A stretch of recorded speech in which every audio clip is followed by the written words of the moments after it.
오늘 우리 교회는 우리를 치유하여 주시고 우리에게 소망을 주시는 주님만 의지하며 온라인으로 예배를 드립니다.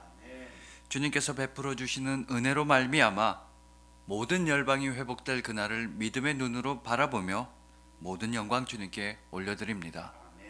사도신경으로 신앙을 고백하시겠습니다. 전능하사 천지를 만드신 하나님 아버지를 내가 믿사오며 그 외아들 우리 주 예수 그리스도를 믿사오니 이는 성령으로 잉태하사 동정녀 마리아에게 나시고 본디오 빌라도에게 고난을 받으사 십자가에 못 박혀 죽으시고 장사한 지 사흘 만에 죽은 자 가운데서 다시 살아나시며 하늘에 오르사 전능하신 하나님 우편에 앉아 계시다가 저리로서 산자와 죽은 자를 심판하러 오시리라. 성령을 믿사오며 거룩한 공회와 성도가 서로 교통하는 것과 죄를 사하여 주시는 것과 몸이 다시 사는 것과 영원히 사는 것을 믿사옵나이다. 아멘. 찬송가 330장으로 하나님께 찬송을 드리시겠습니다.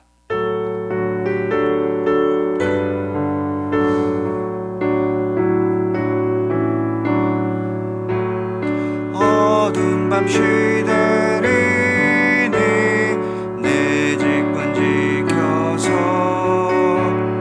찬 이슬 맺힐 때에 일찍 일어나 해 돋는 아침부터 힘써서 일하라. 일할 수 없는 밤이 속히 오리라. 어두운 밤 시대리니 내 직분 지켜서 일할 때 일하면서 놀지 말아라. 낮에는 수고하나 쉴 때도 오겠네. 일할 수 없는 밤이 속히 오리라. 어두운 밤 시대리니 내 직분 지켜서 지는 해 비킨 볕에 힘써 일하고 그 빛이 닿아여서 어둡게 되어도 할 수만 있는 대로 힘써 일하라. 아멘. 오늘 우리에게 주신 하나님의 말씀은 마태복음 8장 18절로부터 22절입니다. 신약성경 11페이지 마태복음 8장 18절부터 22절 말씀을 봉독해 올리도록 하겠습니다. 예수께서 무리가 자기를 애워싸는 것을 보시고 건너편으로 가기를 명하시니라. 한 서기관이 나와 예수께 아뢰되 선생님이여 어디로 가시든지 저는 따르리이다. 예수께서 이르시되 여우도 굴이 있고 공중의 새도 거처가 있으되 인자는 머리 둘 곳이 없다 하시더라. 제자 중에 또 한 사람이 이르되 주여 내가 먼저 가서 내 아버지를 장사하게 허락하옵소서. 예수께서 이르시되 죽은 자들이 그들의 죽은 자들을 장사하게 하고 너는 나를 따르라 하시니라. 아멘. 기도드리시겠습니다.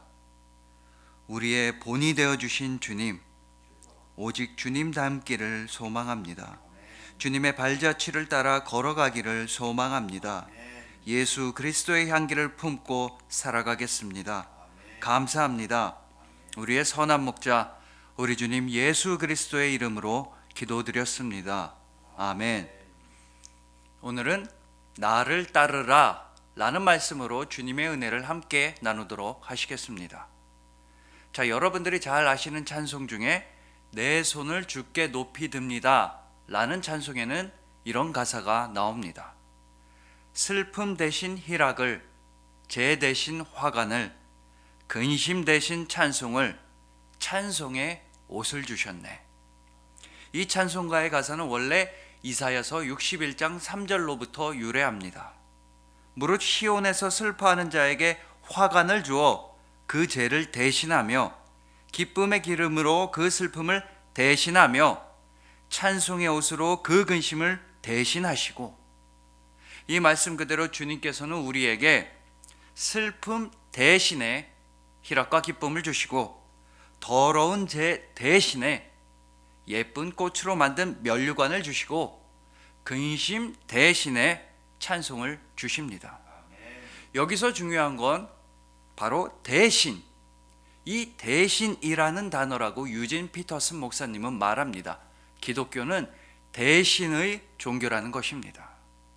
우리를 대신해서 돌아가신 예수님, 예수님의 이 거룩한 대신, 이 위대한 대신으로 말미암아 우리는 영원한 생명과 기쁨을 얻게 되었습니다.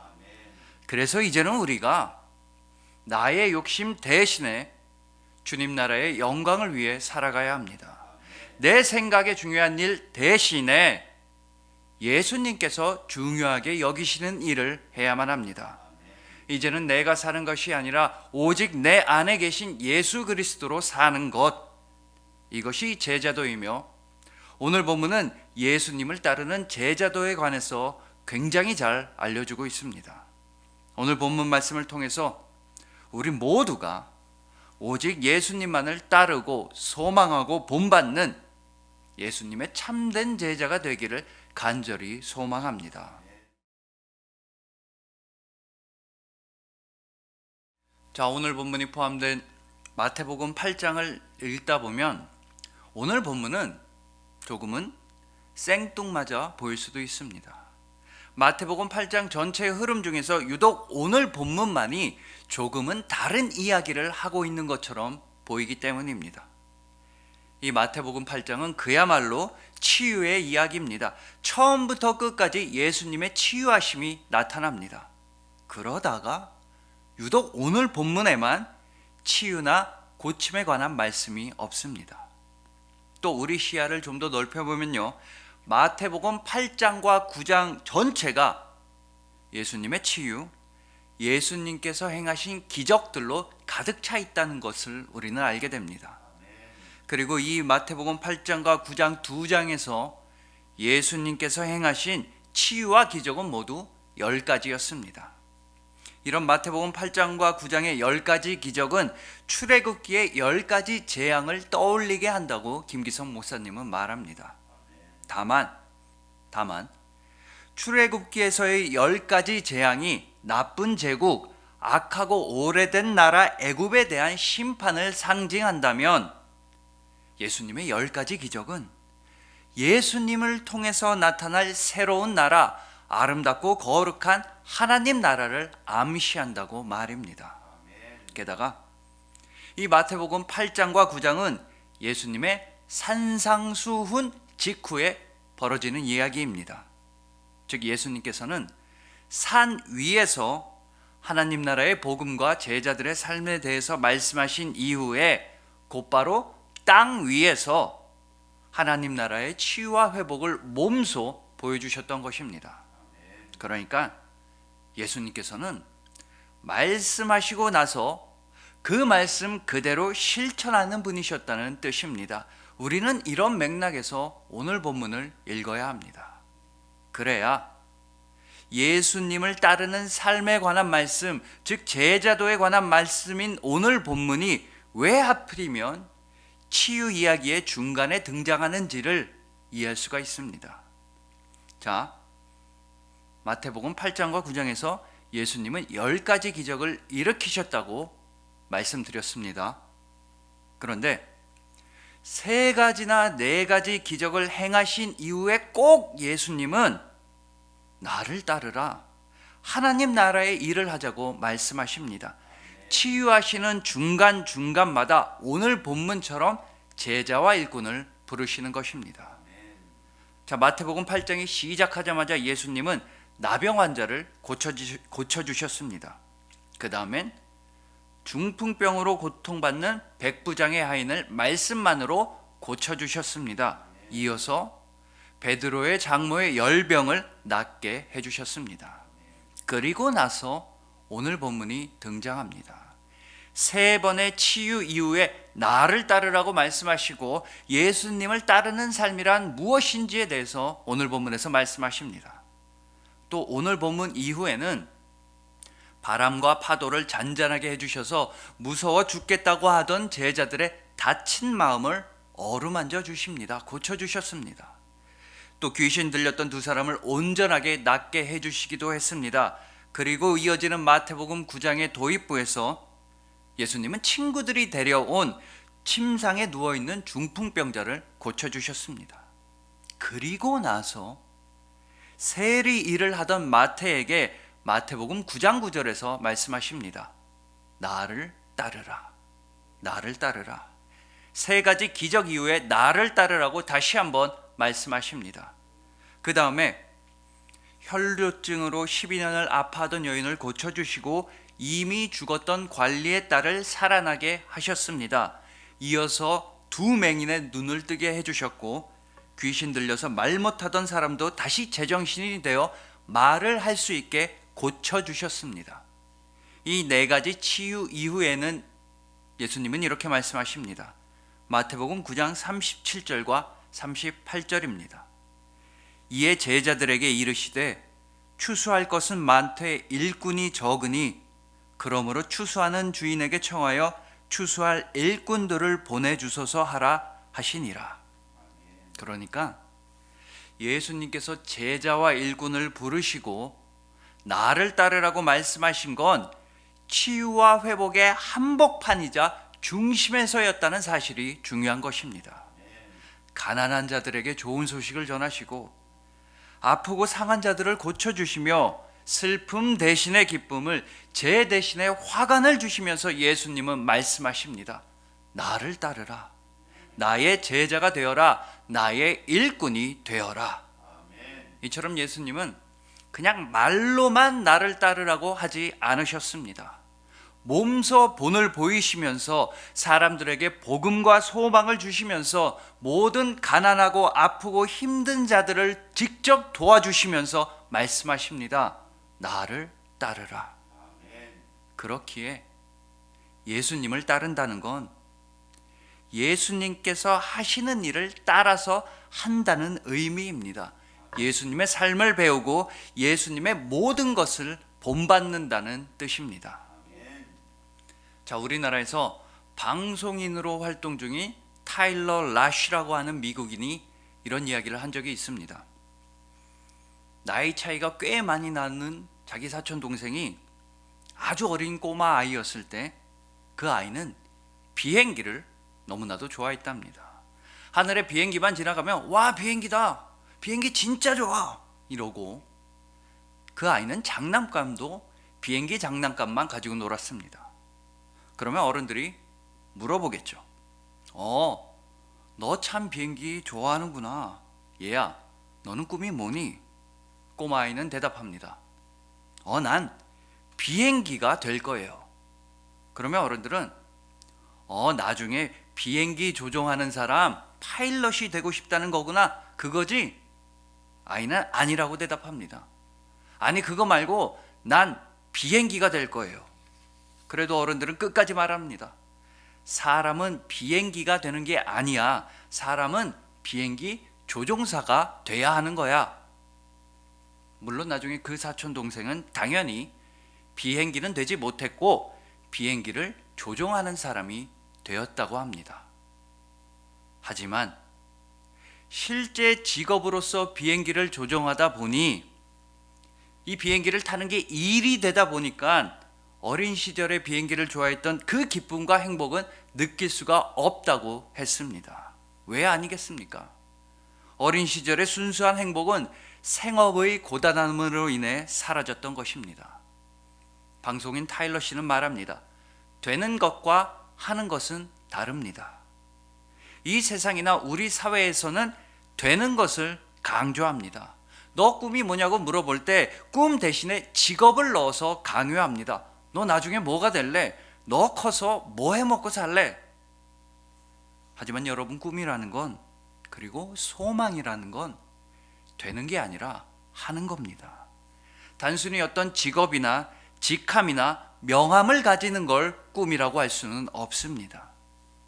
꿈이라는 건 무엇을 하면서 살아가느냐, 다른 사람들에게 어떤 선한 영향력을 주는 일을 할 것인가, 이런 게 꿈입니다.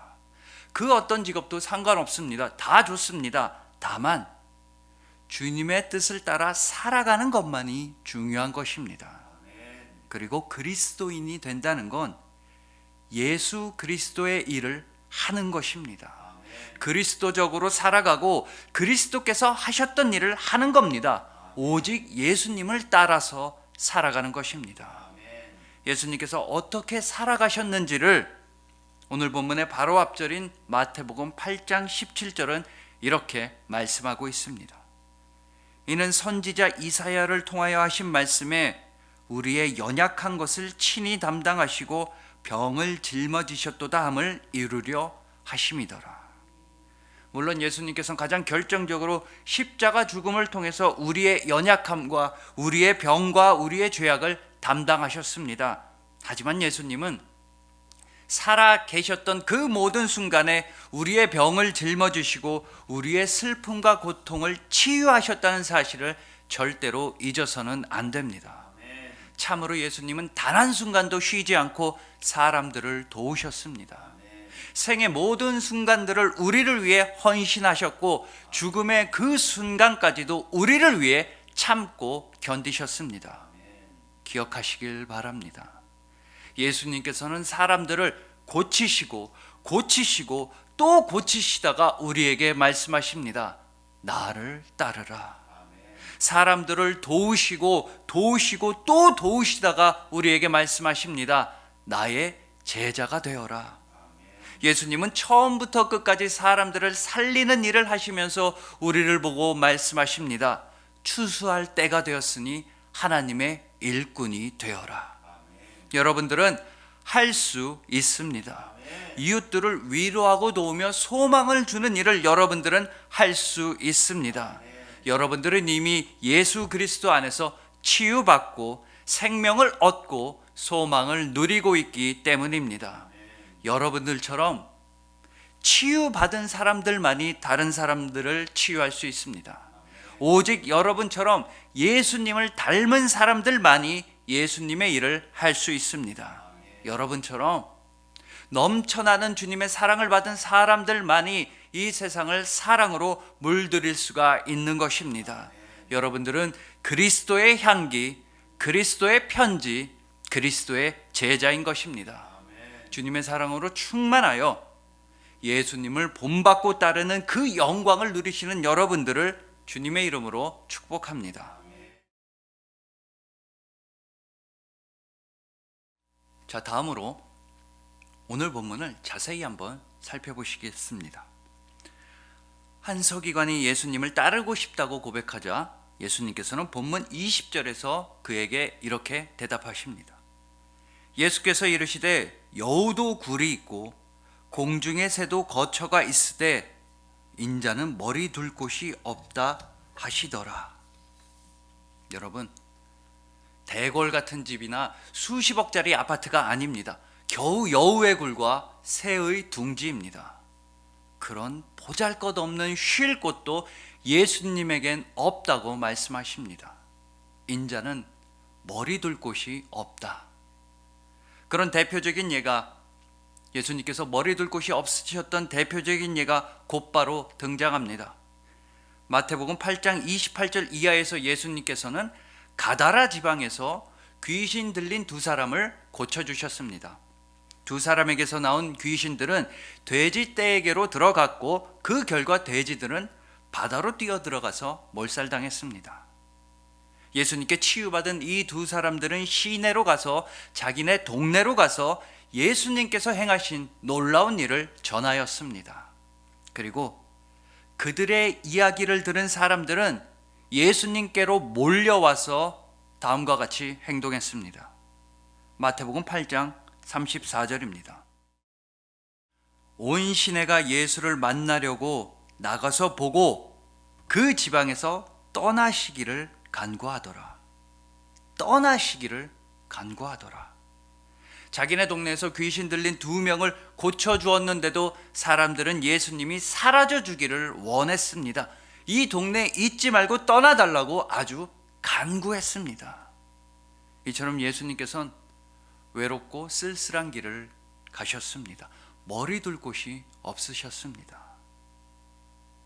이렇게 예수님께서 머리 둘 곳이 없으셨던 결정적인 이유는요, 그건 예수님께서 쉴 곳이 없는 자들, 머리 둘 곳이 없는 자들을 찾아가시고 그들을 치유하시고 그들을 위로해 주셨기 때문입니다. 자, 다시 마태복음 8장의 도입부에서 나병 환자를 고쳐주신 기적으로 돌아가 봅시다. 이때 예수님께서는 분명히 이런 방식으로 나병 환자를 고쳐주셨습니다. 마태복음 8장 3절입니다. 예수께서 손을 내밀어 그에게 대시며 이르시되 내가 원하노니 깨끗함을 받으라 하시니 즉시 그의 나병이 깨끗하여진지라.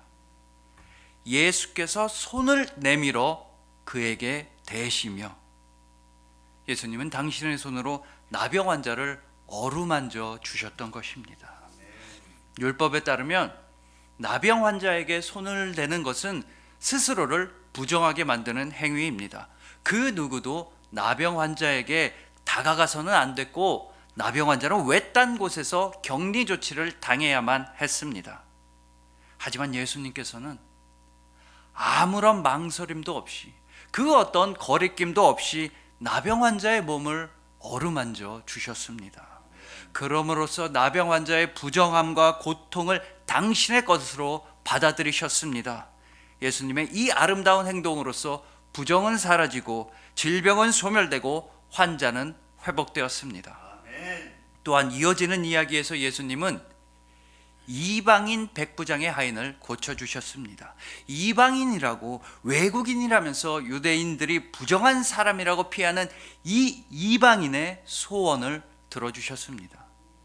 그리고 혈루병으로 인해 모든 사람들로부터 버림받았던 여인에게는 마태복음 9장 22절에서 이렇게 말씀하여 주셨습니다. 딸아, 안심하라. 내 믿음이 너를 구원하였다. 그저 아프다는 이유로 세상에서 버림받았던 이 여인을 예수님은 딸로서, 자녀로서 품어주셨던 것입니다. 이처럼 예수님에게는 그 어떤 차별도 없었고 무시도 없었습니다. 예수님께서는 언제나 머리 둘 곳이 없고 세상에서 무시당하고 가난하고 아픈 사람들을 찾아가 주셨습니다. 그들을 만져주시고 그들에게 새 힘과 소망을 베풀어 주셨습니다. 그러니 욕망과 탐심이 넘쳐나는 이 세상은 예수님을 배척하게 됩니다. 돈과 권력을 우상으로 떠받드는 사회에서는 돈이 없고 힘이 없는 사람을 안아주시고 사랑하시는 예수님의 그 마음을 받아들일 수 없었습니다. 예수님을 미워했습니다. 그러므로 오늘 본문에서 예수님을 따르고 싶다고 고백했던 서기관에게 하셨던 말씀, 인자는 머리 둘 곳이 없다고 하신 그 말씀의 뜻은 아마도 다음과 같을 것입니다. 나를 따르는 길은 쉽지가 않다. 사랑의 길은 세상으로부터 미움받는다. 헌신의 길은 세상으로부터 따돌림 당한다. 이런 나를 따라올 수가 있겠느냐? 예수님은 정말로 마지막의 마지막 순간까지도 편히 쉴 곳을 찾지 못하셨습니다. 예수님은 머리 둘 곳이 없으셨습니다. 그렇지만 예수님께서 단 한 번 유일하게 머리를 기대고 쉴 곳을 찾으셨는데 그곳은 바로 십자가였습니다. 당신을 못 받고 당신을 창으로 찌른 십자가에 기대어서만 죽음의 순간에 이르러서야 예수님은 머리 둘 곳을 찾으셨던 것입니다. 여러분, 예수님을 따르는 길은, 제자도의 길은 결국 십자가의 길입니다. 나의 십자가를 지고 예수 그리스도의 발자취를 밟아가는 것입니다. 그러나 그 길은 아주 작고 소소한 일들로부터 시작할 것입니다. 내 주변 사람들에게 주님의 마음으로 따뜻한 말 한마디를 건네는 것으로부터 십자가의 길은 시작할 수도 있습니다. 하루에 다만 몇 분이라도 아프고 학대 당하는 아이들을 위해 기도하는 것이 십자가를 향한 길의 첫 번째 발걸음이 될 수도 있습니다. 모든 위대한 일은 작은 노력들이 쌓여서 이루어져 갑니다. 지극히 작은 일에 충성된 자는 지극히 큰 일에도 충성한다는 누가복음 16장 10절의 예수님의 말씀을 기억하시길 부디 소망합니다. 자, 그리고 다음으로 오늘 본문에서 예수님의 제자 중 또 다른 사람은 자기 아버지를 장사 지내고 난 다음에 그 다음에 예수님을 따르겠다고 말했습니다. 그러자 예수님께서는 본문 22절에서 이렇게 말씀하십니다. 예수께서 이르시되 죽은 자들이 그들의 죽은 자들을 장사하게 하고 너는 나를 따르라 하시니라. 예수님의 이 말씀은 아버지의 장례 절차를 무시해라, 가족 간의 사랑을 버리라는 뜻은 아닐 겁니다. 오히려 예수님께서는 우선은 떠나야 한다고 말씀하시는 것입니다. 정말 그렇습니다. 예수님을 따르기 위해서는 죽음의 세계에서 떠나야 합니다. 욕망의 세계를 떠나고 공포와 두려움의 세계도 떠나고 절망의 세계 또한 떠나야 합니다. 예수님을 따르는 길은 나 자신으로부터 떠나서 십자가를 향하는 길인 것입니다. 자, 인지심리학자 김경일 교수는 지금 우리나라 사회에 대해서 이런 평가를 내린 적이 있습니다. 너무나도 남의 인정받기를 갈구하고 다른 사람들의 인정이 없으면 불안해하는 사회라고 말입니다. 그러면서 선배 심리학자 김정훈 교수의 말을 인용합니다. 남의 감탄에 목 매는 삶, 남의 감탄에 목 매는 삶이라고 말입니다. 이렇게 남의 인정을 바라고 남의 감탄에 목 매는 삶은 다른 사람이 가진 것이 있으면 나도 그걸 가져야만 마음이 놓입니다. 좋은 집, 좋은 직장, 멋진 외모, 뭐 이런 게 있어야 다른 사람들로부터 그럴싸한 말을 들을 수 있을 것 같아서 말입니다. 이 교수님의 친구 중에 이렇게 남의 감탄에 목매는 한 친구가 자기 연봉의 2배를 주고 그런 큰 거금을 주고 아주 멋진 외제차, 럭셔리 수입차를 샀던 친구가 있었습니다. 그래서 아니 네가 차를 별로 잘 아는 것 같지도 않고 또 그렇게 무리를 하면서까지 굳이 그렇게 비싼 차를 사야 할 필요가 있었냐고 교수님은 물어봤습니다. 그랬더니 친구는 이렇게 대답합니다. 차는 말이지 승차감보다 중요한 게 하차감이야. 그러니까 이 친구는 차를 잘 알아서도 아니었고 좋아해서도 아니었습니다. 그러면요 아무 문제가 없겠지만 이 친구는 그저 비싼 외제차를 타고 동창회에 갔을 때나 사람들이 많은 곳에 갔을 때 그 기분을 느끼고 싶어서 그렇게 비싼 차를 산 것이었습니다.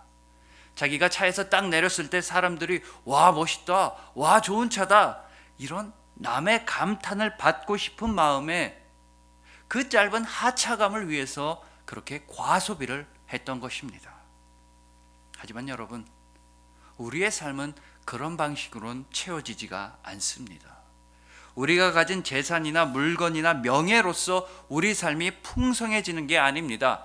우리 삶이 깊어지고 풍요로워지기 위해서 우리는 나를 비우고 그 자리를 말씀으로 채워야 합니다.